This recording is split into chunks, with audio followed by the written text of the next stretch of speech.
Hola muchachos, buenos días. Vamos a iniciar con la clase de hoy. He preparado unas diapositivas que son de exámenes. Son unos exámenes que preparé. A ver, este es. Bien, es un banco de preguntas. Así que quisiera que estén respondiendo, no sé, en el chat, aunque sea. Vayan respondiendo en el chat a ver cómo nos va. Bien, va a estar interesante.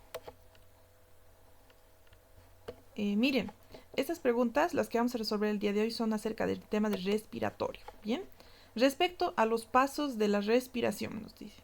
La premisa 1 nos dice la ventilación pulmonar, ventilación, implica el intercambio de aire entre los alvéolos y la sangre. Esto es falso, porque la ventilación pulmonar implica el intercambio de gases entre el aire atmosférico, o sea, el aire de afuera, y los alvéolos pulmonares. Entre el aire atmosférico y los alvéolos pulmonares, ¿no? O sea, mediante la inspiración y la expiración se intercambia el aire de la atmósfera con el aire del alvéolo. Eso es ventilación. En cambio, aquí dice el intercambio de aire entre los alvéolos y la sangre. Cuando se intercambia el aire entre los alvéolos y la sangre, se llama respiración interna. Bien, eso es la respiración interna. En cambio, el intercambio de gases entre alvéolo pulmonar y aire de la atmósfera, esto es ventilación. Esto es ventilación. Por lo tanto, esta está mal, esta es falsa. En este caso sería la respiración interna implica el intercambio de aire entre alvéolos y sangre. Eso es respiración interna. Bien, la respiración externa, la sangre gana dióxido de carbono y pierde oxígeno, nos dice. ¿Qué es la respiración externa? ¿Se acuerdan? La respiración externa es cuando los capilares llegan hacia los tejidos, ¿no ve? Hacia las células. Los capilares llegan hacia las células. ¿Y qué ocurre aquí? El oxígeno del capilar ingresa a la célula. Y el dióxido de carbono de la célula ingresa al capilar. ¿No ve? Entonces la célula da dióxido de carbono al capilar y la sangre da oxígeno a la célula. ¿No ve? Esa es la respiración interna. Bien, esa es la respiración interna. Ahora, en la respiración interna nos dice, no, nos dice en la externa. En la respiración externa, la sangre gana dióxido de carbono y pierde oxígeno. La respiración externa, ¿cómo es? Es el intercambio que existe entre el alvéolo y la sangre. Eso es respiración externa. ¿No ve? El alvéolo le da oxígeno a la sangre, ¿no ve? Le da oxígeno a la sangre y y la sangre le da dióxido de carbono al alvéolo, ¿no ve? Le da dióxido de carbono. Entonces, en la respiración externa, la sangre gana dióxido de carbono, nos dice. La sangre gana oxígeno en la respiración externa, por lo tanto, esta es falsa. En la respiración interna ocurre entre la sangre y los capilares sistémicos. Está bien, ¿no? Esta es la respiración interna, ocurre entre la sangre y los capilares sistémicos, y entre la sangre de los capilares sistémicos y las células tisulares. Entre la sangre del capilar y la célula tisular ocurre la respiración interna. Esto es cierto, ¿bien? Por lo tanto, la respuesta es C. La respuesta es C. La respiración interna ocurre entre la sangre de los capilares y las células tisulares. Siguiente pregunta. Sobre las zonas pulmonares. Recordemos que hay dos zonas pulmonares, ¿no? Hay una zona pulmonar que se conoce como zona de conducción y hay otra zona pulmonar que se conoce como zona de respiración. ¿Lo ve? Zona de conducción y zona respiratoria.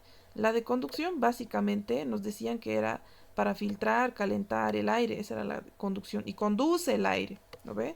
Y en la zona respiratoria es donde ocurre el intercambio gaseoso. Bien, la zona de conducción teníamos, por ejemplo, la nariz, la laringe, la faringe, ¿no ve? La tráquea, los bronquios primarios, secundarios. Luego de los bronquios tenemos bronquiolos, ¿no ve? Los bronquiolos mayores, bronquiolos menores. Luego de los bronquiolos mayores y menores tenemos a los bronquiolos terminales, ¿bien? Los bronquiolos terminales. Hasta el bronquiolo terminal llega la vía de conducción. A partir del bronquiolo terminal, el bronquiolo terminal da bronquiolos respiratorios y los bronquiolos respiratorios ya son parte de la vía respiratoria, de la zona respiratoria, ¿bien? Tanto bronquiolos respiratorios como conductos alveolares y sacos alveolares ya son vía respiratoria. quiere decir que en el bronquiolo respiratorio, en el conducto alveolar y en el saco alveolar ya hay un intercambio gaseoso, ¿bien? A partir del bronquiolo respiratorio. Entonces, ya, sabiendo esto, sobre las zonas pulmonares. La zona conductora incluye bronquiolos respiratorios y alveolos. Está falso. La zona conductora incluye bronquiolos respiratorios y alveolos. Sería la zona respiratoria, ¿no ve? La zona respiratoria. Ahora, la zona respiratoria, entonces está falso. La zona respiratoria ya, es el sitio principal de intercambio gaseoso. Esto es verdadero, ¿no ve? Zona respiratoria, sitio principal de intercambio gaseoso. La zona respiratoria tiene como función principal filtrar y calentar el aire. No, la zona respiratoria tiene como función principal el intercambio gaseoso, ¿no ven? El intercambio gaseoso. Esto de filtrar y calentar el aire pertenece a la zona de conducción, ¿bien? Aquí está la justificación. Pues la respuesta es B. Miren. ¿Se acuerdan? Aquí arriba estaba la zona de conducción, que implicaba desde la nariz, la laringe, la faringe, la tráquea, los bronquios, ¿no? Estos son los bronquios principales o primarios, que se dividen en bronquios secundarios o bronquios lobulares, ¿no? Los bronquios secundarios son los bronquios lobulares y los lobulares a su vez en segmentarios. Bien, de los segmentarios salen bronquiolos que son mayores y menores, y después de los menores salen los bronquiolos terminales. Hasta el bronquiolo terminal es vía de conducción. Todo esto de aquí hacia arriba es vía de conducción. Y de aquí hacia abajo es vía respiratoria. Es decir, es zona respiratoria donde ocurre el intercambio de oxígeno. ¿Por qué ocurre a partir de los bronquiolos respiratorios? Ya hay intercambio de oxígeno. ¿Por qué? Porque los bronquiolos en sus paredes tienen alveolos, ¿se dan cuenta? Los bronquiolos respiratorios tienen alveolos en sus paredes y en los alveolos ya ocurre el intercambio gaseoso. También en los conductos alveolares, miren, hay alveolos, por eso ocurre intercambio gaseoso. Y obviamente en el saco alveolar, que está lleno de alveolos, ocurre el intercambio gaseoso. Bien. Bien. Respecto a la anatomía de la cavidad nasal. El tabique nasal está compuesto por cartílago hialino, Böhmer y lámina perpendicular del etmoides. Esto es cierto, ¿no ve? El cartílago hialino recibe el nombre de cartílago septal o cartílago del tabique. El hueso Böhmer y la lámina perpendicular del etmoides conforman el tabique nasal. Eso es correcto. 2. Los cornetes aumentan la turbulencia del aire para facilitar la filtración. Esto es en parte correcto. Los cornetes aumentan la turbulencia del aire, sí, pero para calentar el aire, no para filtrarlo. No lo filtran los cornetes, ¿bien? Entonces eso está mal. El epitelio olfatorio contiene células caliciformes que secretan moco. ¿Qué es el epitelio olfatorio? Recordemos que la cavidad nasal tiene varios epitelios. El primer epitelio que existe es el epitelio del vestíbulo nasal. Hay un epitelio en el vestíbulo nasal. Ese epitelio del vestíbulo, el vestíbulo es esa porción que tiene pelos en la nariz, ¿no ve?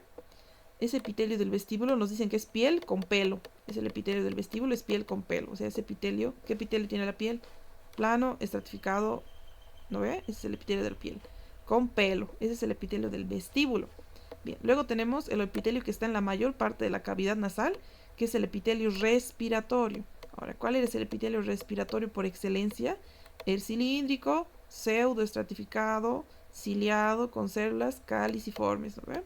El cilíndrico pseudoestratificado ciliado con células caliciformes es el epitelio respiratorio. Ese es el epitelio respiratorio. Ahora, ¿qué nos dicen?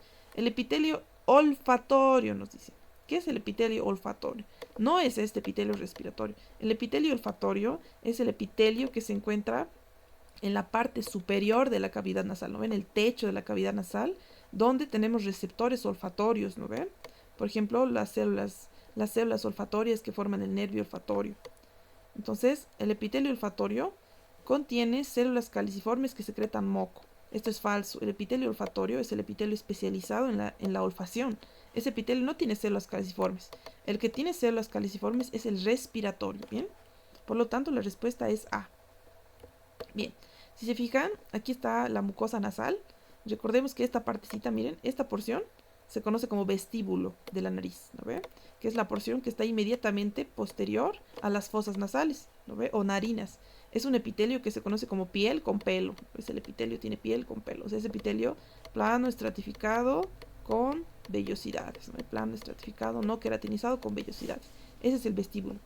El resto de la cavidad nasal tiene epitelio respiratorio, que es cilíndrico, pseudoestratificado, ciliado. Excepto esta partecita. La partecita que está con el cornete superior y en la parte inferior del etmoides tenemos otro epitelio. Se llama epitelio respiratorio, ¿no? Porque aquí está el nervio olfatorio. Este epitelio, dije respiratorio creo. El epitelio olfatorio se llama. Este es el olfatorio. Todo lo demás es epitelio respiratorio. Respiratorio. Y el que está aquí, en la entrada de la nariz, es piel con pelo, nos dicen. Es epitelio, piel con pelo. Bien. Y este epitelio olfatorio que está aquí en el cornete nasal superior y en la lámina cribosa del etmoides, epitelio olfatorio, es un epitelio que tiene células bipolares, ¿se acuerdan? Las neuronas bipolares de la vía olfatoria. Tiene células que están entre ambas, que son células de sostén, ¿no ve? Y tiene células basales que regeneran estas neuronas, ¿se acuerdan? Unas células basales del epitelio olfatorio. No tiene células caliciformes, ¿bien? Y aquí está el tabique nasal, que nos preguntaban en la otra pregunta, formado por tres cosas: el vómer, el cartílago septal o cartílago del tabique y la lámina perpendicular del etmoides. Fíjense cómo la lámina perpendicular forma la parte posterior y superior del tabique. La parte posterior e inferior del tabique es el vómer y la parte anterior del tabique es el cartílago septal, que es un cartílago hialino. ¿Bien? Bien. Funciones del sistema nasal. Atrapa partículas de polvo mediante los vellos en su vestíbulo nasal. Sí, cierto. Los senos paranasales producen mucus y actúan como cámaras de resonancia. Es completamente cierto. Producen moco y actúan como cámaras de resonancia para la voz. Bien. Los conductos nasolagrimales drenan lágrimas hacia la nasofaringe. Drenan lágrimas hacia la nasofaringe, nos dice. Nasofaringe. Esto es parcialmente cierto. Bien, hacia la nasofaringe nos dice que drenan lágrimas. En realidad no están drenando a la nasofaringe. Esta pregunta yo me equivoqué. Están drenando por debajo de los cornetes. ¿Cómo se llaman los espacios que están por debajo de los cornetes? Meatos, ¿no ve? Por debajo de los cornetes están los meatos. Entonces el conducto nasolagrimal drena en los meatos, ¿bien? En los meatos de la nariz. No drena en la nasofaringe, drena en la nariz. Entonces aquí tiene que decir, drena hacia los meatos nasales. Meatos de la nariz, no hacia la nasofaringe. Y con esa ya están las tres correctas y la respuesta es D, ¿bien? Fíjense acá cómo los conductos nasolagrimales, recordemos la vía lagrimal, ¿no ves? Es la glándula lagrimal, ubicada aquí en la cola de la ceja, que secreta más o menos 1 ml de lágrimas al día, ¿no ves? Y a partir de ahí se van a formar los puntos lagrimales en la parte interna de los tarsos, están los puntos lagrimales, los canalículos lagrimales que van a drenar en el saco lagrimal, ¿no ves? Y el saco lagrimal se va a continuar como conducto nasolagrimal que va a drenar aquí por debajo del cornete nasal inferior, ¿no ves? Por debajo del cornete nasal inferior, drena el conducto nasolagrimal, en la cavidad nasal, no en la nasofaringe. ¿Bien? Bien. Con respecto a la faringe, la laringofaringe comienza a nivel de la epiglotis. Vamos a dejarlo como puntito. La laringofaringe comienza a nivel de la epiglotis. Recordemos que la faringe tiene tres partes, ¿no ve? La faringe es como un tubo que se conecta hacia adelante con la cavidad nasal, y también con la cavidad oral, y también con la laringe. ¿Ve? La parte de la faringe que se conecta con la cavidad nasal se llama nasofaringe. La parte de la faringe que se conecta con la boca se llama orofaringe. Y la parte de la faringe que se conecta con la laringe se conoce como laringofaringe. Ahora nos dicen, la laringofaringe, que es esta tercera porción, comienza a nivel de la epiglotis. Vamos a dejarlo como puntito. La orofaringe está revestida por epitelio escamoso estratificado no queratinizado. Esto es cierto. La orofaringe, que es la que se comunica con la boca, esta orofaringe, está revestida por epitelio escamoso estratificado no queratinizado. ¿Por qué? Porque este epitelio es de alta resistencia, ¿no ve? Es un epitelio escamoso que resiste porque es estratificado. Entonces nosotros al comer, nosotros llevamos alimento que puede provocar mucha fricción, ¿no ve? Entonces requerimos que tenga este epitelio, ¿bien? Entonces esta es correcta. Esta es correcta. Ahora, la laringofaringe contiene amígdalas faringias. La laringofaringe contiene amígdalas faringias. Esto es falso. La laringofaringe, la que está aquí abajo, no tiene ninguna amígdala. Las amígdalas están en la naso y en la orofaringe. Bien, la laringofaringe no tiene amígdalas, entonces es falsa. Por lo tanto, la primera también es falsa y la respuesta es B, ¿verdad? La respuesta es la letra B. Fíjense, Aquí vemos a la nasofaringe en la porción superior, ¿ves? La nasofaringe. Aquí vemos a la orofaringe. Y esta de acá es la laringofaringe. En la nasofaringe se encuentran dos amígdalas. La adenoides, también le llaman amígdala faringea, que está en la nasofaringe. Y estas dos amígdalas, que se conocen como amígdalas tubáricas, que están al lado de la trompa de Eustaquio, ¿no ve? La trompa de Eustaquio también desemboca en la nasofaringe y laterales a la trompa de Eustaquio están las amígdalas tubáricas. Entonces estas dos amígdalas están en la nasofaringe. En cambio en la orofaringe tenemos otras dos, que es esta amígdala, que son las amígdalas palatinas, que están, ¿no ve? En el paladar, las que se ven, se inflaman cuando nos resfriamos, ¿no ve? Esas son las amígdalas palatinas. Y otra amígdala que está en la base de la lengua, que es la amígdala lingual. Por lo tanto, las amígdalas están en la naso y en la orofaringe, no en la laringofaringe, ¿bien? No están en la laringofaringe. Ahí quiero borrar esto. Además de que...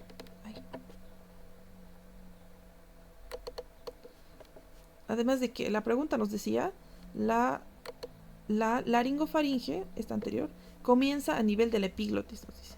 La laringofaringe comienza a nivel de la epiglotis. Podría parecer cierto, ¿no? Que esa es la epiglotis, ¿no? Comienza la laringofaringe a este nivel, pero no es cierto. ¿Qué nos dice el libro? El libro nos dice que la laringofaringe comienza a nivel del hueso hioides, ¿bien? Del hueso hioides. A partir del hioides comienza la laringofaringe. Bien, sobre la nasofaringe. La nasofaringe, a ver, está revestida por epitelio pseudoestratificado ciliado. Bien, esto es correcto. Es el mismo epitelio respiratorio que reviste la nariz, ¿no ve? La mayor parte de la cavidad nasal tiene ese epitelio cilíndrico pseudoestratificado ciliado. Y la nariz se continúa con la nasofaringe, que tiene el mismo epitelio, ¿bien? Están revestidas por el mismo epitelio. Eso es correcto. 2. Comunica con el oído medio por las trompas auditivas o trompas de Eustaquio. O trompas faringotimpánicas también le llaman, ¿no ve? Eustaquio. ¿Esto es cierto? Sí, la nasofaringe se comunica con el oído medio por las trompas de Eustaquio. ¿Bien? Y de esa manera equipara, ¿no ve? La trompa de Eustaquio equipara la presión entre el oído medio y el tímpano. O sea, entre los dos lados del tímpano, que sería uno de los lados donde está el oído medio y el otro lado donde está el conducto auditivo externo, ¿no ve? Equipara las presiones en ambos lados del tímpano. Bien. Contiene las amígdalas faringias y tonsilares. La nasofaringe contiene las amígdalas faringias y amígdalas tonsilares. Esto es cierto. La nasofaringe contiene amígdalas faringias, sí, y amígdalas tonsilares también. Las amígdalas tonsilares son las amígdalas de las trompas auditivas que están en la nasofaringe. Por lo tanto, esta respuesta es D. Bien. Miren, para recordar, aquí están los epitelios de la faringe. Recordamos que la faringe lo dividimos en tres, ¿no vean? Naso, oro y laringofaringe. El epitelio va a cambiar. Solo en la nasofaringe, aquí está la nasofaringe, tenemos este epitelio, que es el pseudoestratificado ciliado, ¿no ve? Que es el mismo epitelio que está en la cavidad nasal. ¿Ve? Ese mismo epitelio lo tenemos en la nasofaringe. En la orofaringe y en la laringofaringe ya tenemos este epitelio, el plano estratificado no queratinizado. ¿Por qué? Porque el alimento tiene que pasar por aquí, ¿verdad? Entonces es un abrasivo, ¿no ve? Entonces, para darle mayor resistencia, requerimos este epitelio, tanto en la orofaringe como en la laringofaringe. ¿Bien? Ahora, respecto al tabique nasal, su porción posterior es cartilaginosa. Falso, porque es la porción anterior la que es cartilaginosa. ¿Bien? El vómer forma parte de su estructura ósea. Sí, ¿no ve? Tanto el hueso vómer como el hueso etmoides forman parte de la estructura ósea del tabique nasal. Ahora, la rinoplastia solo modifica su porción ósea. Esta ya es una pregunta clínica. En el libro nos dicen que la rinoplastia modifica tanto la porción ósea como la cartilaginosa. Entonces no es solo, ¿no ve? Por lo tanto, esta pregunta está falsa. Esta es falsa, la primera también es falsa y la única verdadera es la 2. Entonces la respuesta es letra B, ¿no ve? La B. Bien, la orofaringe. La orofaringe recibe el alimento a través de las fauces. Recibe el alimento a través de las fauces, es cierto, ¿no ve? Recordemos que las fauces son la entrada que es lo que comunica la cavidad oral con la orofaringe, ¿no ve? Esas son las fauces, o istmo de las fauces también le llaman. Entonces, por donde tiene que pasar la comida para pasar de la boca a la orofaringe, esas son las fauces, ¿bien? Está revestida por epitelio respiratorio. Está revestida por epitelio respiratorio. Recordemos, orofaringe. Orofaringe es epitelio plano estratificado. No es cierto, entonces. Esta es falsa. La primera es verdadera, la segunda es falsa. Entonces la tercera, por naturaleza, tiene que ser falsa, ¿no ve? Contiene amígdalas palatinas y amígdalas faringes. ¿Contiene amígdalas palatinas? Sí. ¿Listo? Las amígdalas palatinas son las que se ven en la orofaringe. Cuando yo veo a un paciente y le abro la boca, las que yo veo son las palatinas. Pero la faringe está arriba, está en la nasofaringe. Bien, la amígdala faringe está en la nasofaringe. Por lo tanto, esta es falsa y la respuesta es A. ¿Listo? La respuesta es A. Bien, estructuras de la cavidad nasal. La cavidad nasal, los meatos se encuentran por detrás de los cornetes. Los meatos se encuentran por detrás de los cornetes. Esto es falso. Los meatos nasales se encuentran abajo de los cornetes. Bien. Siguiente pregunta. El vestíbulo nasal contiene glándulas sebáceas. Esto es falso. El vestíbulo nasal es ese pedacito de piel que está inmediatamente superior a la fosa nasal, ¿no ves? Es piel con pelo, habíamos dicho. Es piel con pelos, es epitelio plano estratificado con pelo. No tiene glándulas sebáceas, ¿bien? Entonces esta también es falsa. Esta. La cavidad nasal es un gran espacio localizado debajo del hueso nasal. Ya, esto es correcto. Y por encima de la cavidad oral. Eso es correcto. Bien, por lo tanto la respuesta es C. La respuesta es C. Bien. Los cartílagos laringeos, ya pasamos a laringe. Sabes que la laringe nosotros están compuestos por 9 cartílagos, de los cuales algunos son elásticos y la mayoría son hialinos, ¿no ve? De esos cartílagos de la laringe. Bien, vamos a ver. El cartílago epiglotis forma la nuez de Adán y es más prominente en los hombres. Esto es falso. El cartílago tiroides es el que forma la nuez de Adán, ¿bien? El cartílago tiroides forma la nuez de Adán y es más prominente en los hombres. Esto sí es cierto, ¿no ve? Por las hormonas, los andrógenos hacen que los cartílagos laringeos en los hombres sean más prominentes, ¿bien? Pero no es la epiglotis, pues es el tiroides. Ahora, el cartílago cricoides. El cricoides es un cartílago que está por debajo del tiroides. Vamos a ver ahorita una foto. Nos dice que es un anillo incompleto de cartílago hialino. Es un anillo completo, nos dice. Es un anillo completo de cartílago hialino. Esto es correcto. El cricoides es un anillo completo. Antes nosotros le decíamos, ay, cricoides tiene forma de anillo de sello. Esos anillos que utilizaban para colocar a las cartas, ¿no ve? Para sellar a las cartas y colocarles una formita. Entonces antes decían que el cricoides tenía forma de anillo en sello. Entonces por eso es completo, es un anillo completo. En cambio el tiroides es un anillo incompleto. Y también es hialino, ¿no ve? El cricoides es hialino. Eso es correcto. Los cartílagos aritenoides son elásticos. Desde aquí es falso. El aritenoides es cartílago hialino también. Es hialino. Bien. Y se ubican anterior al cricoides. Eso también es falso. Se ubican en la cara posterior, en el borde, se ubican en el borde superior de la cara posterior del cricoides. Están atrás. Eso también es falso. Bien. Ahorita vemos. Fíjense, lo primero que nos decía, el cartílago epiglotis nos decía. La epiglotis es un cartílago que forma la nuez de Adán. No, el epiglotis es este. Es el que forma la compuerta, ¿no ves? Como un vaivén, nos dice que es como una puerta que se abre y se cierra para evitar que ingrese el alimento a la vía respiratoria. Esta es la epiglotis. Es un cartílago impar y es elástico, ¿bien? No es hialino, es elástico. Ahora, nos hablaban del tiroides. El tiroides es este cartílago que forma la nuez de Adán y es más grande en el varón. Eso es cierto, ¿verdad? Bien. Nos decían luego del cricoides. Este es el cricoides. Este que está aquí abajo es el cricoides. Es un cartílago que tiene forma de anillo. Es un anillo completo el cricoides. Por eso es cierto. Y es de cartílago hialino. También es de cartílago hialino. Luego nos comentaban del aritenoides. Este es el aritenoides. Tenemos dos aritenoides, son cartílagos pares, ¿no ve? A diferencia del epiglotis, tiroides y cricoides, el aritenoides son dos cartílagos pares en forma de triángulos, ¿bien? Son los dos aritenoides. Son los cartílagos más importantes para la emisión de la voz, porque a partir del aritenoides está emergiendo este ligamento, que es el ligamento elástico, ¿bien? Que es parte de la cuerda vocal, el ligamento elástico. Bien, parte de la cuerda vocal verdadera. Por eso es importante el aritenoides. Pero en la pregunta decía que el aritenoides era elástico y no es cierto. El aritenoides es de cartílago hialino y está montado por encima del cricoides, ¿no ve? Por encima de la cara posterior del cricoides, ¿bien?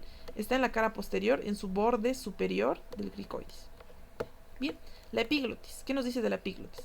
Se cierra durante la deglución para cubrir la glotis. Bien, eso está correcto. Por eso se llama epiglotis. Está encima de la glotis, ¿no ve? Cubre la glotis para evitar que la comida ingrese a la vía respiratoria. Entonces, esto es correcto.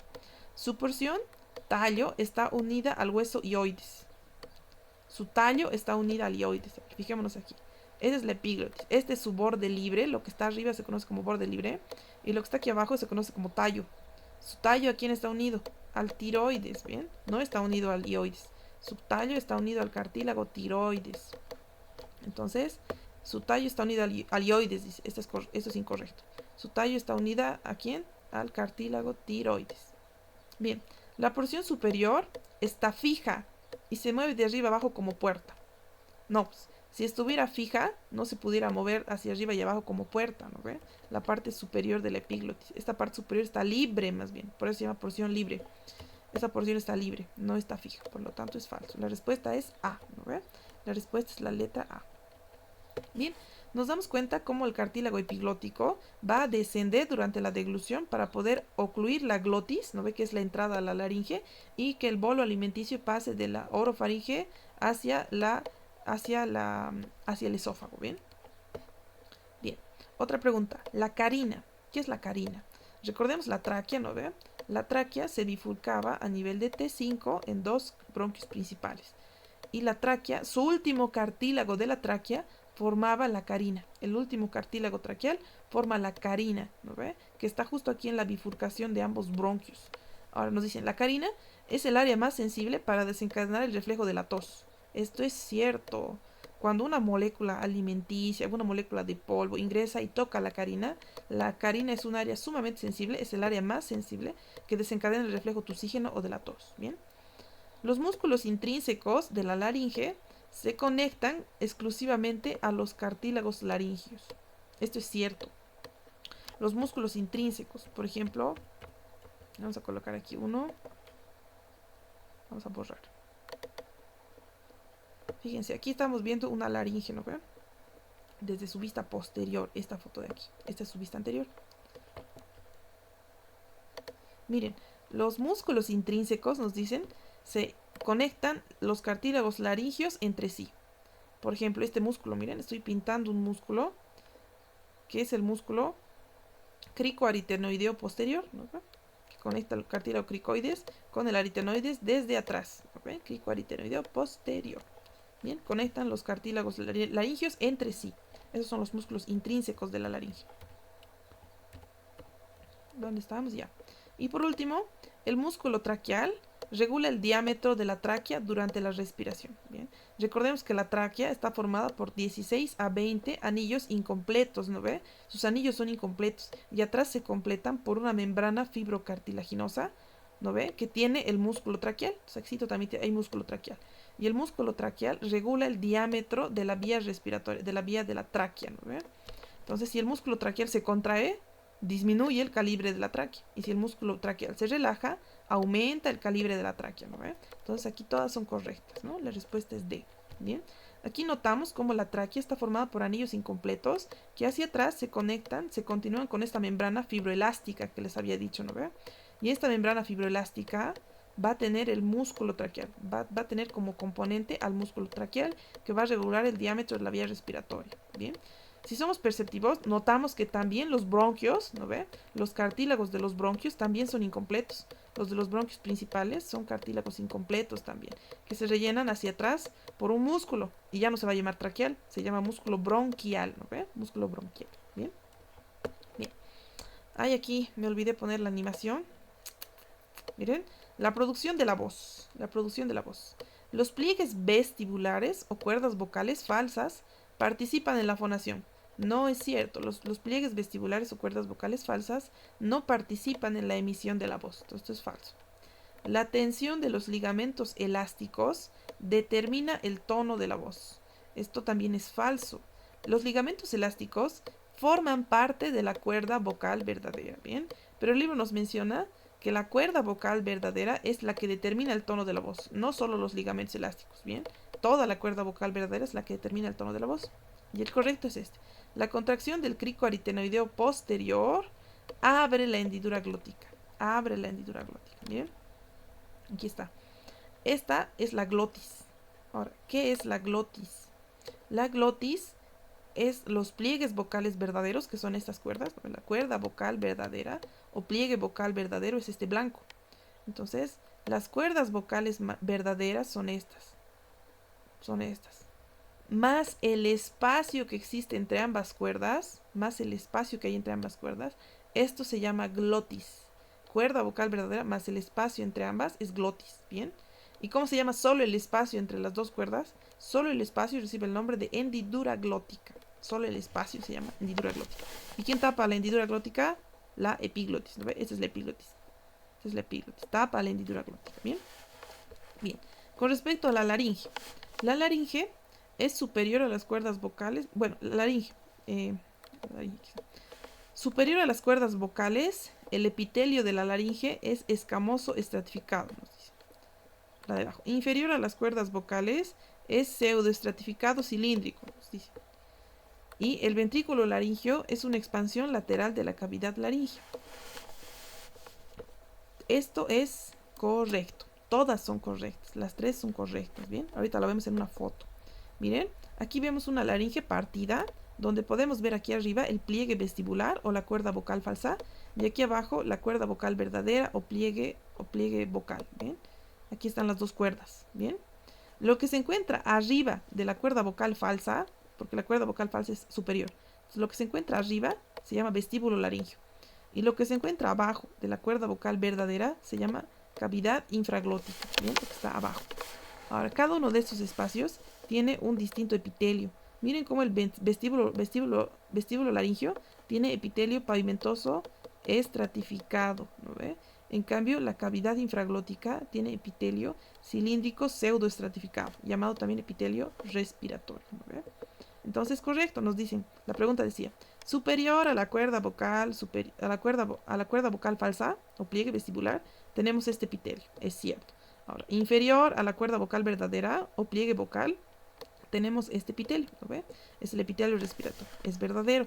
Y luego nos decían la tercera premisa, nos decía el ventrículo laringio. Nos dice, el ventrículo laringio es una expansión lateral de la cavidad laringea. Es cierto. La cavidad laringea es la luz de la laringe, ¿no ves? La parte hueca de la laringe es la cavidad laringea. Esa cavidad laringea, si se dan cuenta, tiene una expansión. Vamos a borrar. Tiene una expansión que es esto. Esto se llama ventrículo, es la parte negra, ¿no ve? Es una expansión lateral de la cavidad laringea. Está en la parte media de la cavidad laringea, ¿bien? Está entre ambas cuerdas, si se dan cuenta, entre ambas cuerdas vocales. La cavidad laringea, entre la falsa y la verdadera. Bien. Los bronquios y los bronquiolos. Los bronquios y los bronquiolos. Bien. Antes de hacer esta pregunta, haremos un repasito.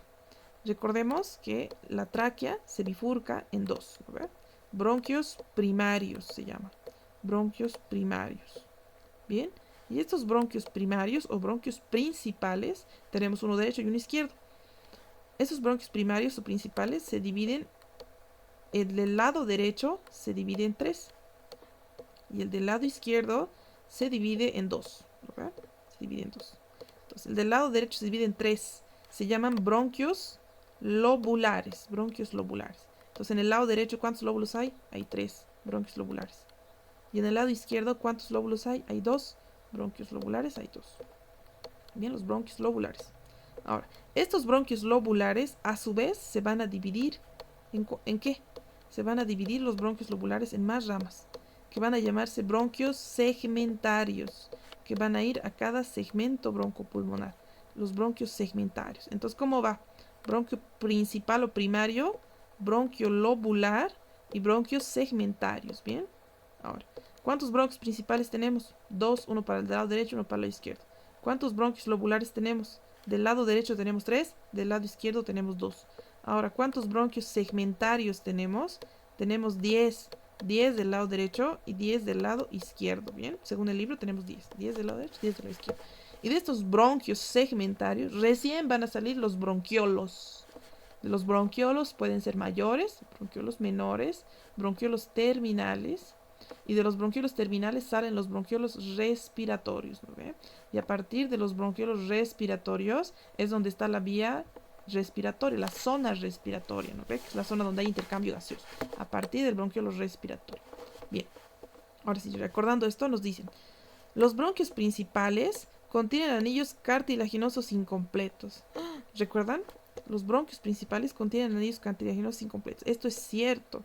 Tanto la tráquea como los bronquios principales contienen anillos cartilaginosos incompletos. Es cierto, ¿no ve? A la tráquea lo cerraba esa membrana fibroelástica que tenía el músculo traqueal y a los bronquios lo cierra el músculo bronquial, ¿no ve? Bien. Los bronquiolos terminales carecen completamente de cartílago. Esto es cierto. Ya los bronquiolos terminales, ¿no ve? Que son la última, casi la última parte de la vía de conducción, ya no tienen cartílago. Bien, los bronquios terminales ya no tienen cartílago. Esto también es cierto. Las células claras, nos dice. Las células claras son un tipo de células que están en los bronquios terminales y producen surfactante y actúan como células madre. Bien, esto es cierto. El surfactante no solamente es producida por el neumocito tipo 2 o la célula alveolar tipo 2. No solamente el neumocito 2 produce surfactante, también lo produce la célula clara del bronquiolo terminal. Bien, entonces la respuesta es D. ¿No? Bien. Nos fijamos acá como la tráquea, habíamos dicho que tiene anillos incompletos que se completan por esa membrana fibroelástica, ¿no ve? Que tiene al músculo traqueal. Ahora también los bronquios principales, ¿ven? Los bronquios principales también tienen anillos incompletos que se completan por el músculo bronquial. ¿Ve? El músculo bronquial estaría aquí. Ahora, los bronquios primarios se dividen en bronquios secundarios, también llamados bronquios lobulares, ¿no ve? ¿Cuántos lóbulos hay en el lado derecho? Tres bronquios lobulares, ¿no ve? Tres lobulares en el lado derecho. Y en el izquierdo hay dos bronquios lobulares para el lado izquierdo. Y esos bronquios lobulares se van a dividir en esos pequeñitos que se llaman bronquios segmentarios, ¿no ve? Bronquios segmentarios. Vamos notando cómo ya los bronquios lobulares y los bronquios segmentarios ya no tienen anillos, ya solo tienen placas de cartílago, ¿ven? Ya tienen placas de cartílago, no son anillos ni incompletos ni completos, son placas de cartílago. Bien. Ay, otra vez se me fue borrar esto. Las diferencias bronquiales. El bronquio derecho es más vertical, más corto y más ancho que el izquierdo, nos dice. Vamos a ver si es cierto. La carina es una proyección del primer cartílago bronquial y los bronquios segmentarios suministran a los lóbulos pulmonares. Miren, nos dicen que el bronquio, este es el bronquio derecho y este es el bronquio izquierdo. El bronquio derecho, ¿cómo es? Es corto. Bien, ese es el bronquio derecho. Es corto, es ancho y es casi vertical, ¿no ve? En cambio, el bronquio izquierdo, ¿cómo es? Es delgado, es largo y es más horizontal. ¿No? Es más horizontal. Yo les decía el ejemplo de como si apuntaran con su dedo, ¿no ve? El bronquio derecho es como su pulgar. Es grueso, ancho y es más vertical. En cambio, el bronquio izquierdo es más delgado, más largo y más horizontal. Bien, es la diferencia que hay entre ambos bronquios. Ahora, ¿qué otra cosa nos dicen? La carina. La carina nos dicen acá que es una proyección del primer cartílago bronquial. No es cierto. La carina es esto. Esto es la carina. La carina es el último cartílago traqueal. La carina es eso, el último cartílago traqueal. Bien, no es el primer cartílago bronquial, es el último cartílago traqueal. Eso es la carina. Y ahora la última nos dicen, los bronquios segmentarios suministran a los lóbulos pulmonares. No, los bronquios lobulares suministran a los lóbulos pulmonares, no los segmentarios. Los segmentarios suministran a los segmentos pulmonares, ¿bien? Por eso es A. Siguiente pregunta. Respecto al control de la vía aérea. Al control muscular de la vía aérea. El sistema nervioso simpático dilata los bronquios durante el ejercicio. Esto es cierto. ¿Por qué? Porque el simpático es lucha y huida, ¿no ve? Entonces, con el sistema simpático yo tengo que luchar y huir, necesito respirar más. Por lo tanto, dilata los bronquios. O sea, ¿qué hace? ¿Qué hace para dilatar los bronquios? Relaja el músculo bronquial, ¿no ve? Eso hace para dilatar los bronquios. Relaja el músculo bronquial y también puedes relajar el músculo traqueal, ¿no ve? Para que se dilate la tráquea. Eso hace el sistema simpático, ¿bien? La histamina contrae al músculo liso bronquiolar. Contrae al músculo liso. Esto es cierto. ¿La histamina qué es? Es un mediador inflamatorio, ¿no ve? Cuando hay una reacción alérgica, por ejemplo, el asma, cuando hay asma o una reacción alérgica, el asma a veces tiene componente alérgico. Entonces, cuando tenemos una reacción alérgica o tengo alergia al polen, yo libero histamina. ¿Y qué hace esa histamina? Contrae el músculo liso. Y si contrae el músculo liso del bronquio, el bronquio va a hacer broncoconstricción. por lo tanto va a disminuir el calibre de su luz, ¿no ve? Cuando disminuye el calibre de la luz, impide el paso del aire, por lo tanto, se está oponiendo al flujo de aire. ¿Cómo se llama cuando algo se opone? Resistencia, ¿no ve? Por lo tanto, yo puedo decir que la histamina aumenta la resistencia de la vía aérea. ¿Por qué? Porque hace broncoconstricción, ¿no ve? Contrae el bronquio y eso hace que se aumente la resistencia, que es la oposición al flujo de aire, ¿no ve? Bien. El espasmo muscular causa el cierre de las vías en el asma. También es cierto, cuando en el asma, ya sea por... el asma tiene muchos orígenes, ¿bien? Entre los cuales puede ser un asma de tipo alérgico. Entonces, cuando los asmas son alérgicos, cuando hay un asma alérgicos, ese compuesto alérgico, ya sea el polen, el polvo, lo que sea, ¿no? Que le provoque alergia al paciente asmático, va a hacer que haya una contracción del músculo liso, de sus bronquios y de su tráquea, ¿bien? De los bronquios principalmente, de los bronquios terminales y los bronquiolos. Entonces se van a contraer sus músculos y va a haber broncoconstricción. Y ese espasmo causa el cierre de la vía respiratoria en los asmáticos y sienten ese ahogamiento, ¿no? Entonces, todo es verdadero. Siguiente. Pleura y cavidad pleural. Pleura y cavidad pleural. La pleura parietal recubre a la pared torácica, mientras que la pleura visceral recubre a los pulmones. Esto es cierto. Tenemos dos pleuras, ¿no ve? La pleura parietal y la pleura visceral. La parietal recubre a la pared y la visceral recubre al órgano, o sea, al pulmón. Entre ambas pleuras hay un espacio, ¿no ve? Conocido como cavidad pleural. Ese espacio que está entre ambas pleuras visceral y parietal, que es cavidad pleural, tiene un famoso líquido pleural y ese líquido pleural genera una tensión superficial, ¿bien? Genera una tensión superficial que une a ambas capas pleurales. Una tensión superficial que las está uniendo a ambas capas, ¿bien? Esto es cierto. La pleuritis. La pleuritis con acumulación de líquido se denomina derrame pleural. ¿Bien? ¿Qué es pleuritis? Cuando la pleura se inflama. Cuando la pleura se inflama puede acumular líquido en su cavidad pleural y eso se denomina derrame pleural, cuando hay más líquido en la cavidad pleural. ¿Bien?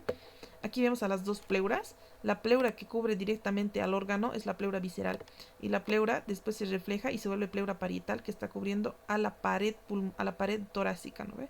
Entre ambos está el espacio pleural, ¿no ve? El espacio pleural, que normalmente está así abierto. No, normalmente es muy chiquito el espacio pleural y están finamente adheridas la pleura visceral y la pleura parietal por un poquito de líquido, ¿no ve? Que le da la tensión superficial a las pleuras, ¿bien? Que está pegando a ambas pleuras, parietal y visceral, ¿bien?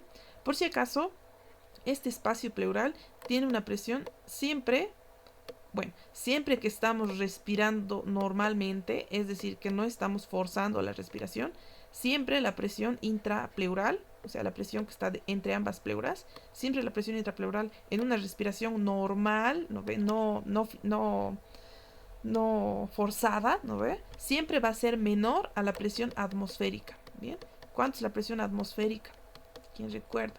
La presión atmosférica es de 760 milímetros de mercurio. Entonces, siempre la presión intraorbital va a ser menor a la presión atmosférica cuando estamos respirando normalmente, o sea, en una ventilación normal, ¿ve? Respiro, en una respiración normal, la presión va a ser más negativa. O sea, va a ser menor a 160, más o menor a 760. Puede ser de 754 a 756 la presión intraalveolar, ¿bien? Intrapleural. Bien. Anatomía pulmonar externa.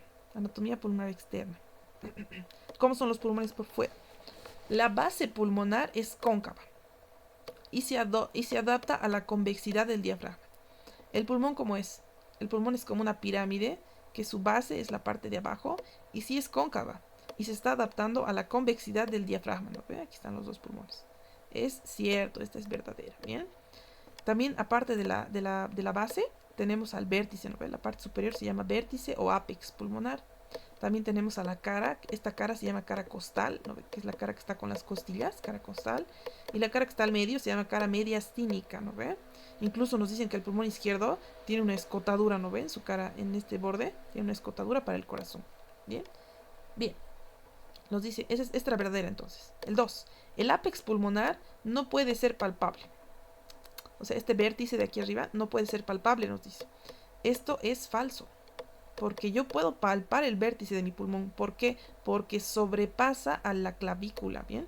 El pulmón sobrepasa la clavícula, sobrepasa el tercio medio de la clavícula y por eso yo puedo palpar el ápice pulmonar, ¿bien? Entonces esto es falso. Ahora, el hilio contiene exclusivamente a los vasos sanguíneos pulmonares. ¿Qué es el hilio? El hilio está en todos los órganos, ¿bien? Todos los órganos tienen un hilio, no es solamente del pulmón. Y este hilio es donde pasan generalmente los vasos sanguíneos, sí.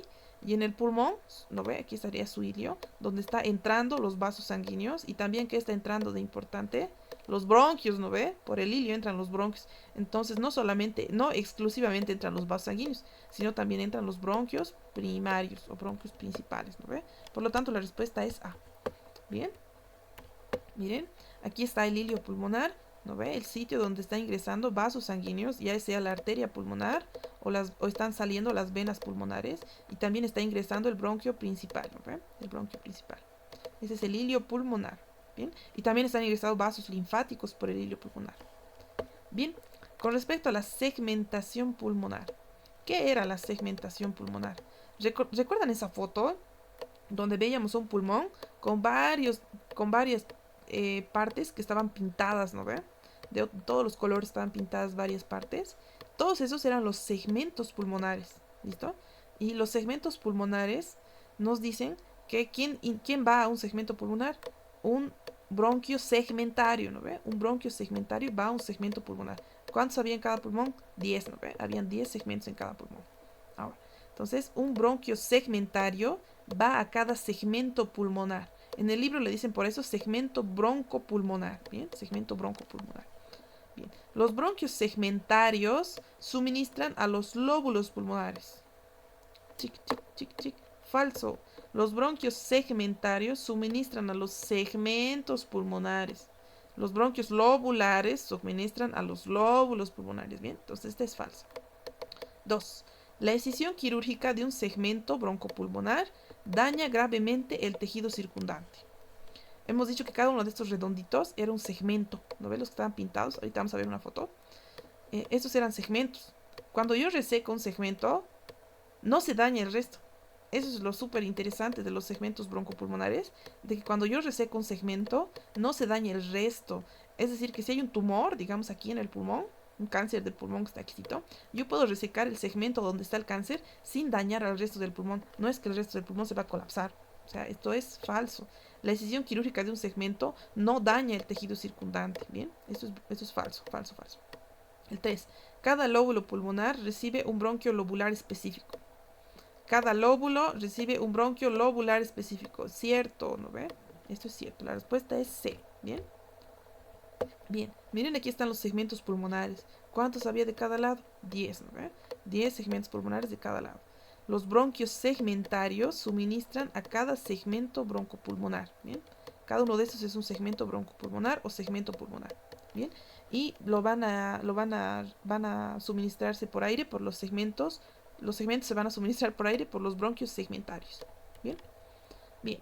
Estructura alveolar. Los neumocitos tipo 1,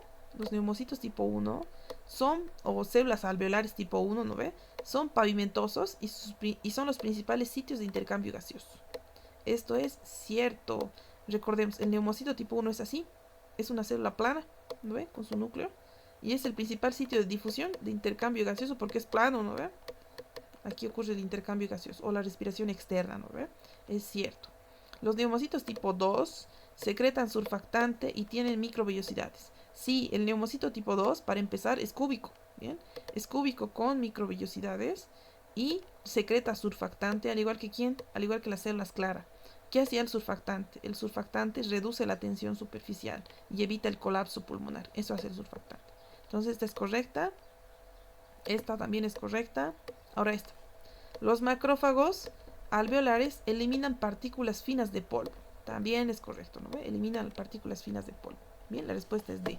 Miren, aquí está la pared alveolar con sus neumocitos tipo 1 o células alveolares tipo 1, que son células planas, ¿ven? Son células planas simples con un núcleo.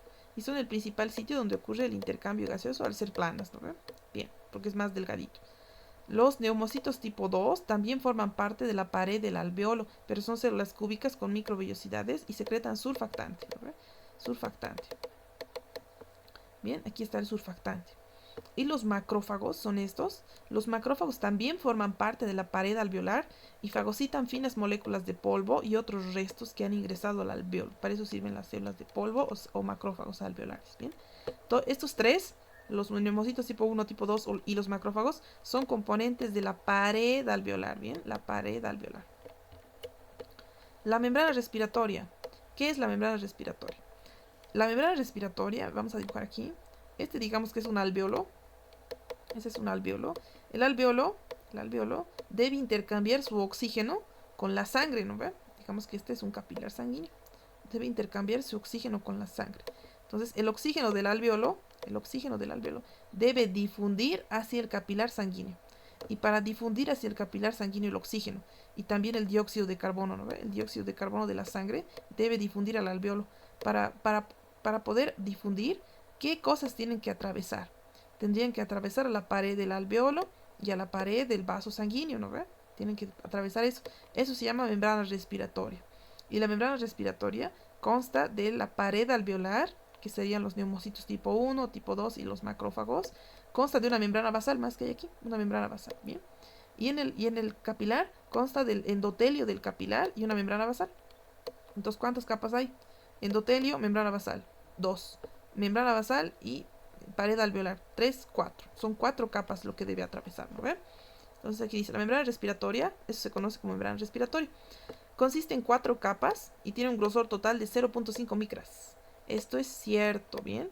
Es muy delgadita la membrana respiratoria, 0.5 micras. Y tiene 4 capitas. Esto es cierto. Se extiende desde el espacio aéreo hasta el plasma.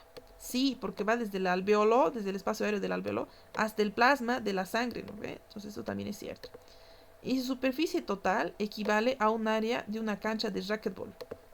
No sé si recuerdan esto. Eso también es cierto.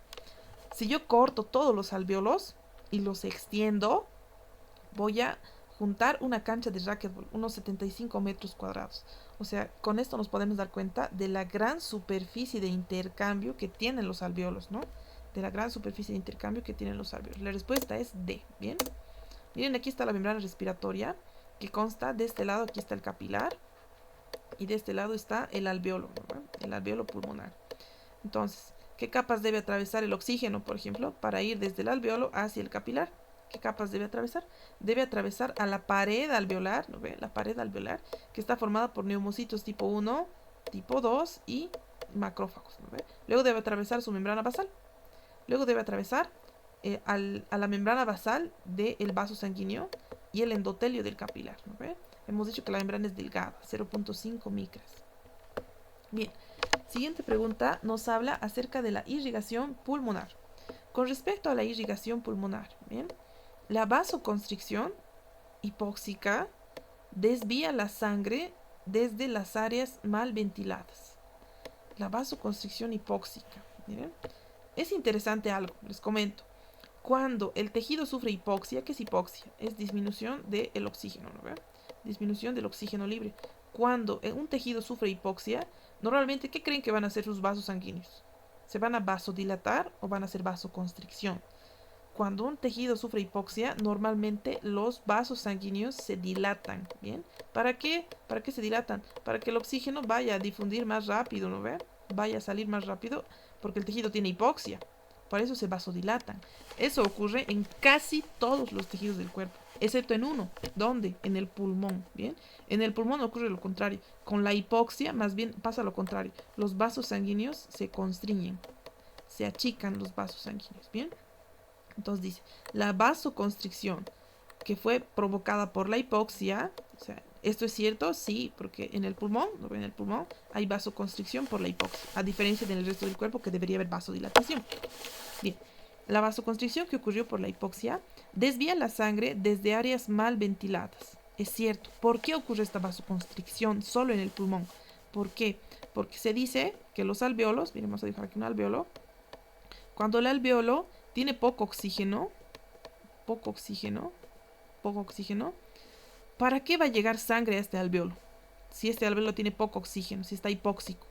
Si este alvéolo tiene poco oxígeno, la sangre no tiene por qué llegar a este alvéolo que está mal ventilado, ¿no ve? Área mal ventilada. Si está mal ventilado con poco oxígeno, por eso es que el vaso sanguíneo hace vasoconstricción en esta parte del cuerpo. Porque no tiene por qué llegar a este alvéolo que está mal ventilado, porque tal vez aquí al lado hay otro alvéolo que sí está ventilado, entonces la sangre se va a redistribuir al alvéolo que sí está ventilado, ¿no ve? Bien, miren, esto es una característica única en los vasos sanguíneos pulmonares. Es cierto, solo ocurre en el pulmón porque en el resto de tejidos hay vasodilatación cuando hay hipoxia.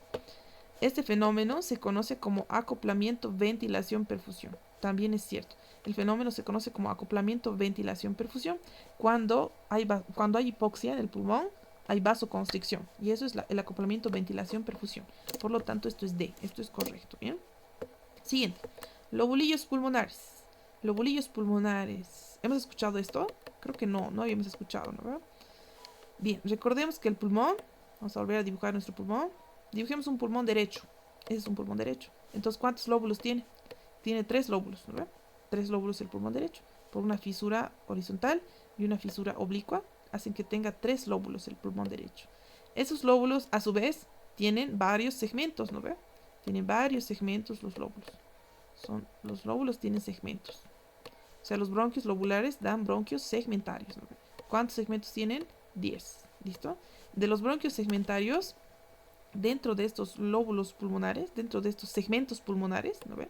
Dentro del segmento pulmonar, existen unidades más pequeñas aún que el segmento. Miren, hay unidades más pequeñas, así chiquititas, como si fueran un panal de abejas aquí, dentro de los segmentos.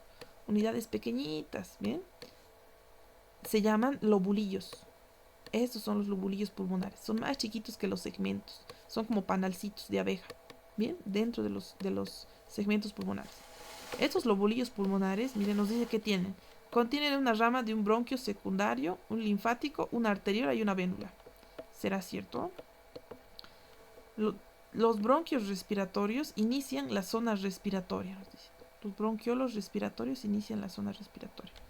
Los bronquiolos respiratorios inician la zona respiratoria. Esto es cierto, ¿no ve? Porque a partir del bronquiolo respiratorio comienza la zona respiratoria.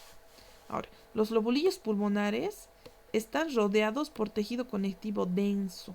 Por tejido conectivo denso. ¿Será? ¿Será que cada uno de estos será tejido conectivo denso? No, están rodeados por tejido conectivo elástico. Por eso el pulmón tiene esa capacidad de elasticidad, ¿no ve? De retornar a su forma original. Bien, entonces esta es falsa. La 2 es verdadera, por lo tanto la respuesta es B, ¿no ve? La respuesta es B. Bien, la respuesta es B. Miren, aquí vemos un lobulillo. Habíamos dicho que es como un hexágono, ¿no ve? Que está dentro de los segmentos broncopulmonares. Miren, es como un hexágono. Y sus paredes son tejido conectivo elástico, no son denso. Y está conformado ¿por qué? Por un bronquiolo terminal. Por un bronquiolo terminal. No por un bronquiolo, miren lo que dice aquí, era por un bronquio secundario. Nada que ver. Están conformados por un bronquiolo terminal. Bien, entonces bronquiolo terminal, arteria pulmonar, vena pulmonar y un vaso linfático van a conformar un lobulillo pulmonar. Del bronquiolo terminal salen los respiratorios y de los respiratorios salen los conductos alveolares y de los conductos alveolares salen los sacos alveolares, ¿no ven? Y esto forma un lobulillo pulmonar. Bien, bien. Clínica, patologías respiratorias. La influenza H1N1 se transmite exclusivamente por el contacto con cerdos. Bien, yo sé que no hemos visto esta parte de patologías, a veces no nos da mucho chance para explicar, pero esta enfermedad H1N1 ha causado muchas pandemias, ¿bien? Y es cierto que normalmente surge a partir de los cerdos, pero no se transmite exclusivamente por contacto con cerdos. El paciente 1 normalmente sí se contagia por un cerdo. Después el paciente 1 le contagia al 2, pero por vía respiratoria, es decir, que le tose y le contagia al 2. Entonces, la transmisión no es exclusivamente por los cerdos, ¿no ves? La gripe porcina también le decían, pero no es porque directamente nos contagiamos por los cerdos de primera instancia. Bien, el virus pasa del cerdo al hombre y el hombre contagia a otro hombre por la respiración. Entonces no es exclusivo, ¿no ve? Por tosiéndole le va a contagiar de esa gripe, gripe porcina o influenza H1N1. Bien, entonces esta es falsa porque no es exclusivo por contacto con cerdos. 2. El resfriado común. todos hemos tenido resfriado común. Generalmente es una rinofaringitis ocasionada por los rinovirus, ¿no? Por unos virus. Bien. Siempre cursa con fiebre alta, nos dice. No, el resfriado común no siempre cursa con fiebre alta. No, más bien, lo más frecuente es que no curse con fiebre alta, ¿bien? Entonces también es falso. La neumonía es una complicación potencial de la influenza estacional. La neumonía es una complicación potencial de una influenza estacional. Sí es cierto, ¿bien? Esta es la letra C, la respuesta. ¿Bien? Entonces dicen, el resfriado común no complicado no suele ir acompañado de fiebre. O sea, si es un resfriado común leve, no tiene por qué ir con fiebre, ¿bien? Y la H1N1 se transmite de persona a persona, no exclusivamente de cerdos. Bien. Factores que afectan la permeabilidad de la vía aérea. Los anillos cartilaginosos en C de la tráquea mantienen la permeabilidad de la vía aérea. Ay, no sé por qué aquí dice evita. ¿Bien? Los anillos cartilaginosos de la tráquea mantienen la permeabilidad de la vía aérea. Es cierto, porque son cartílago y mantienen la vía aérea abierta, ¿no ve? Para que pueda pasar el aire. Entonces esto es cierto. 2. La deficiencia de surfactante, cuando hay poco surfactante, ¿qué hace el surfactante? El surfactante evita el colapso alveolar. ¿Qué es el colapso? ¿No ve que el alveolo es como un globo? Entonces, sí, el colapso es que reviente, que todas las paredes vayan hacia el medio, ¿ve? Que explote hacia adentro. Eso es colapso, que se aplaste, ¿bien? Eso hace el surfactante, evita el colapso pulmonar. Entonces, cuando hay deficiencia de surfactante, se compromete la permeabilidad al aumentar la tensión superficial alveolar, nos dice. ¿De qué manera el surfactante evita el colapso? ¿De qué manera evitará el colapso alveolar? O sea, de que se explote el alveolo, ¿no? De que colapse hacia el medio. ¿De qué manera? Lo hace reduciendo la tensión superficial. Esa es la manera que tiene el surfactante para evitar el colapso. Reduce la tensión superficial. Entonces dice, la deficiencia de surfactante compromete a la permeabilidad. Claro, porque el pulmón se va a colapsar, ¿no? Entonces, ¿compromete a la permeabilidad? Sí. Al aumentar la tensión superficial. Claro, si no hay surfactante, esta tensión en vez de bajar va a subir, ¿no ve? Entonces, esto es verdadero. Bien.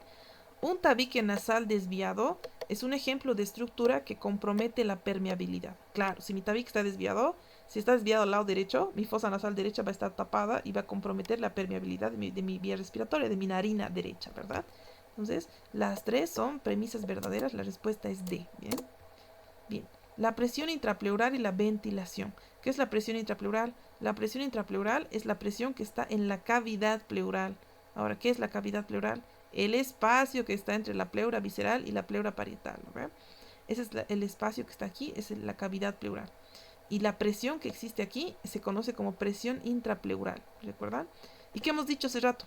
Siempre es subatmosférica. ¿Cierto o no cierto? Cierto. O sea, siempre es menor a 760, ¿no ve? Siempre va a ser menor mientras nosotros respiremos de manera normal, sin forzar nada, siempre va a ser menor a 760, miren. Bien, entonces la presión intrapleural siempre es subatmosférica debido a la naturaleza de vacío de la cavidad pleural. Esto es cierto, verdadero.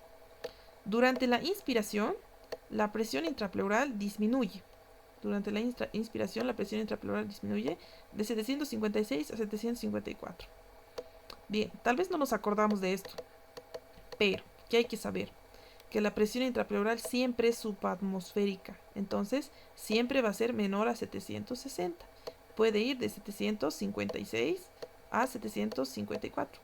Entonces, esta es correcta. Bien, también es correcta. Mientras no sea más alta, mientras no nos digan que va de 761, la presión intrapleural está bien. Bien, la presión intrapleural negativa permite la adhesión de la pleura visceral a la pared torácica. Esto es cierto, ¿bien?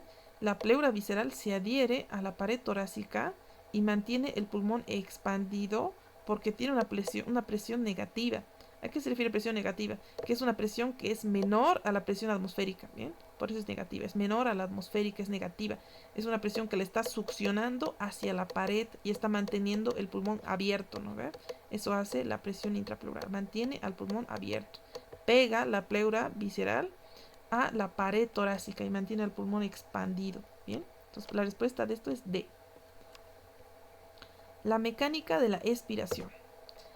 A ver, antes de entrar en esto, vamos a recordar dos conceptos. Recordemos qué es ventilación, qué es respiración externa y qué es respiración interna. Bien, recordemos esos procesos. Ventilación pulmonar. ¿Qué es ventilar? Ventilar es inspirar y expirar. Eso es ventilar. ¿Qué hace la ventilación? Mete aire al alveolo pulmonar. Al alveolo pulmonar. Al alveolo pulmonar. Bien. O sea, para ventilar yo requiero que el aire atmosférico ingrese al alveolo pulmonar. Bien, eso es ventilar. Ingrese y salga, ¿no? Entonces, ventilación, ¿qué es? El intercambio de aire atmosférico con el alveolo. Eso es ventilación. Ahora, respiración externa es el intercambio que existe entre el alveolo y la sangre del capilar, ¿no? Y la sangre del capilar alveolar. Bien, esa es respiración externa entre el alveolo pulmonar y la sangre del capilar. Bien, y respiración interna, la respiración que existe entre el capilar y las células y las células corporales, ¿no? Las células del cuerpo. El intercambio que existe entre las células y la sangre. La respiración externa entre el alveolo y la sangre. Y la ventilación entre la atmósfera y el alveolo, ¿no ve? Entonces la diferencia entre estas tres. Bien. La mecánica de la expiración. ¿Qué es la expiración? Es parte de la ventilación, ¿no ve? Para ventilar yo requiero inspirar y expirar. Bien. La expiración normal es un proceso activo que requiere contracción muscular. Falso. La expiración no es un proceso activo. La inspiración es activa, porque yo requiero contraer mi diafragma y mis intercostales externos para inspirar, ¿bien? Pero para expirar, yo no requiero nada. La expiración es un proceso pasivo, simplemente se da por la retracción elástica, ¿bien? Mi pulmón retrocede y yo expiro, ¿bien? Por lo tanto es un proceso pasivo y esto es falso. 2. La contracción de los intercostales internos deprime las costillas durante la expiración normal. ¿Cómo es esto? Para que se recuerden, yo les pongo la mnemotecnia. Los intercostales externos realizan inspiración. O sea, el externo inspira. En cambio, el interno expira. El interno participa en la expiración. ¿Bien? Recordemos que la expiración, habíamos dicho, que es un proceso pasivo, ¿no ven? Entonces, cuando el intercostal interno, se contrae, vamos a hacer una expiración activa. ¿Bien? Una expiración activa. Bien. Entonces nos dicen, la contracción de los intercostales internos deprime a las costillas durante la expiración. La contracción de los intercostales internos deprime a las costillas durante la expiración. Exacto. Los internos realizan la expiración, ¿bien? Pero durante la expiración forzada, porque la expiración normal no requiere contracción de nada. Entonces, durante la expiración forzada. Es correcta. Esa es correcta. Ahora, en la expiración forzada, la presión intrapleural puede superar brevemente a la presión atmosférica. Esto es correcto también. Esto es correcto, ¿bien? Durante la expiración forzada, la presión intrapleural puede superar brevemente a la atmosférica. Habíamos dicho nosotros que la presión intrapleural normalmente siempre es debajo de la atmosférica, ¿no ve? La atmosférica es 760, entonces siempre es menor. Puede ser 756, 754, siempre es menor. Siempre es menor mientras estemos respirando de manera normal. Ahora, cuando nosotros expiramos de manera forzada, ya puede la presión intrapleural superar a la atmosférica, es decir, ser 761, 62, ya puede superar, ¿bien? Por lo tanto, este es verdadero, ¿bien? Aquí me equivoqué en algo. Miren, aquí me equivoqué en algo yo. En la 2 me equivoqué. Bien, ¿qué dice? La 2 es falso porque los intercostales internos deprimen a las costillas. Pero está bien aquí, deprimen a las costillas. Ah, no me equivoqué, está bien. Está bien. La pregunta está mal hecha. Miren, la 2 y la 3 son correctas y la 1 es falsa. ¿Bien? La 1 es falsa. Vamos a corregir. Bien, la 2 y la 3 son correctas y la 1 es falsa. Bien, fíjense aquí cómo ocurre la inspiración y la expiración. La inspiración ocurre ¿por qué? ¿Por qué inspiramos? Porque el diafragma se contrae. El diafragma se contrae y los intercostales externos se contraen también. ¿Listo? Se contrae el diafragma y los intercostales externos. ¿Y qué hacen? ¿Qué hace esto? Cuando el diafragma se contrae, hace que la cavidad torácica aumente en sentido longitudinal. ¿ve? Aumenta en sentido longitudinal, se hace más grande a lo alto. Cuando se contraen los intercostales externos, también la cavidad torácica aumenta en sentido longitudinal y también aumenta en sentido transverso, ¿bien? Entonces, se aumenta el tamaño de la caja torácica en la inspiración. Como se aumenta el tamaño de la caja torácica, la presión disminuye. ¿Cómo se llama eso? Cuando aumenta el tamaño de una cavidad y su presión disminuye, se llama ley de Boyle, ¿no ve? Es la ley de Boyle. Entonces, como la presión aquí adentro, la presión de los alvéolos es menor, la presión va a ser menor a la que está aquí afuera, que es la atmosférica. La atmosférica es 760, ¿no ve? Entonces, como la presión intraalveolar va a ser menor, la presión disminuye más o menos 2 milímetros de mercurio. ¿Bien? 2 milímetros de mercurio. O sea, va a ser 758 aquí adentro, ¿no ve? Entonces, como va a ser menor aquí adentro, el aire va a ir de mayor presión a menor presión y por eso ocurre la inspiración, ¿no ve? Bien, en la expiración, normalmente es un proceso pasivo la expiración. No requiere la contracción de nada. Simplemente el diafragma va a retroceder porque se va a volver a relajar, ¿no ve? Va a volver a ascender y va a volver a ascender el diafragma y el mismo pulmón, por ser elástico, va a volver a su forma, ¿no ve? Va a volver a colapsar. Entonces, por el retroceso elástico, la cavidad torácica va a retroceder y va a disminuir su tamaño, ¿no ve? Disminuye el tamaño de la cavidad torácica. Cuando disminuye el tamaño de una cavidad, la presión, ¿cómo está? Baja. ¿Bien? Cuando disminuye el tamaño de una cavidad, perdón, la presión aumenta. Es como si a ustedes los pusiéramos en un aula chiquitita, ¿no ve? Van a aumentar su presión porque están muy comprimidos, ¿no ve? Cuando la presión es mucha, cuando disminuye el tamaño de una cavidad, la presión aumenta. Y la presión aumentada llega a ser de 762. ¿Y cuánto es la atmosférica? 760, ¿no ve? Entonces va a ir el aire de 762 a 760. ¿Por qué? Va a ir de donde hay más presión a donde hay menos presión y eso permite la expiración, ¿no ve? Gracias a qué? A la ley de Boyle, ¿no ve? Que nos dice que cuanto más comprima yo una cavidad, más aumenta su presión, ¿no ve? Y cuando yo más lo descomprima, más reduce su presión. Bien. Diapositiva para recordar los músculos inspiratorios y los músculos expiratorios. Bien. Los músculos inspiratorios son los que van a elevar las costillas. Al elevar las costillas, van a hacer que la caja torácica aumente en tamaño. Si la caja torácica aumenta en tamaño, su presión va a disminuir. Y si su presión disminuye, el aire afuera va a tener más presión que adentro y el aire va a tender a ingresar. Por eso son inspiratorios, ¿no ve? Los expiratorios hacen lo contrario, deprimen las costillas. Como deprimen las costillas, disminuyen el tamaño de la cavidad torácica. Y al disminuir el tamaño de la caja torácica, la presión aumenta. Y si la presión aumenta, aumenta más que la atmosférica y el aire va a tender a salir afuera, ¿no ve? Vamos a expirar. ¿Ve? Bien. Los músculos que participan en la inspiración, vamos a anotar aquí. ¿Qué músculos participan en la inspiración? Los músculos de la inspiración, tenemos dos tipos de inspiración. La inspiración normal y la inspiración forzada, que es cuando yo fuerzo, ¿no? Meto aire a la fuerza, más de lo normal, normal y forzado. Normalmente, ¿qué músculos actúan para inspirar? Actúa el diafragma y los intercostales externos, ¿bien?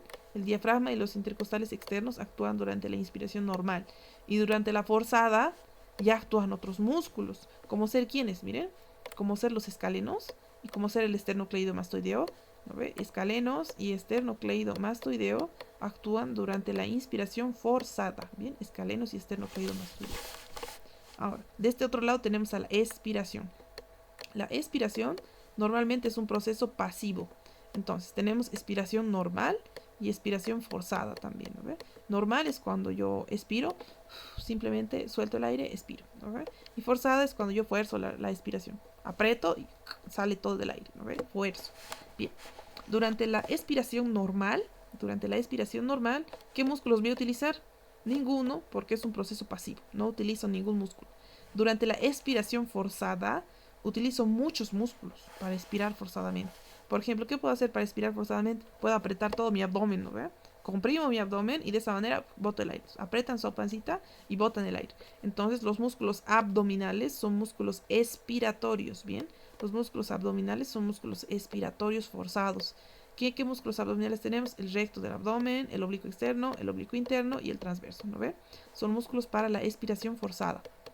Ahora, También puedo utilizar músculos que depriman las costillas, como los intercostales internos, ¿bien? Los intercostales internos jalan las costillas hacia abajo y al deprimir las costillas van a disminuir el tamaño de la caja torácica. Y si disminuyen el tamaño de la caja torácica, aumentan la presión. Y si la presión aumenta lo suficiente, va a ser mayor a la atmosférica y vamos a tender a sacar el aire hacia afuera, ¿no ve? Bien. Ley de Boyle.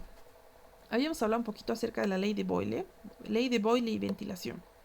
La ley de Boyle nos dice básicamente que cuando yo más comprimo un espacio, ¿no ve? Cuanto más se comprime un espacio, o sea, cuanto más reduzco su espacio de una cavidad, la presión va a aumentar, ¿no ve? Es la ley de Boyle, eso nos dice. Entonces nos dice, la compresión de un gas reduce su presión. Cuando yo comprimo un gas, más bien su presión aumenta, ¿no ve? Porque le estoy apretando, su presión aumenta. Entonces, esto es falso. Bien. Durante la inhalación, el aumento del volumen pulmonar reduce la presión alveolar.